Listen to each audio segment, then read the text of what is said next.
Malipayon ug malinawon nga Pasko sa tanan, nga sa laing higayon magsaulog kita sa Kapaskuhan, aging katumanan sa pagsaulog sa Pasko, sa pagsugat, sa pagkatao sa atong manunubos. Naunta kitang tanan magsaulog sa usa ka malipayon nga malinawon, nga naa ang panaghiusa, puno sa paglaom ug puno sa gugma.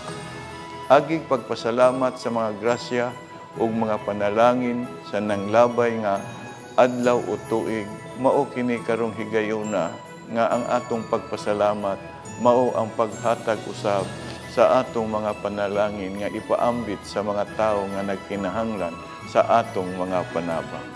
Mao na ang usa ka diwa sa tinuoray nga Pasko. Imong tabangan ang mga tawo nga nagkinahanglan sa imong tabang, kay kana mao ang pagpasalamat kanimo sa mga grasya nga imong nadawat. Malipayong Pasko ug mabungahong bag-ong tuig kanatong tanan. Sa pagsaulog sa Pasko, kauban taoy.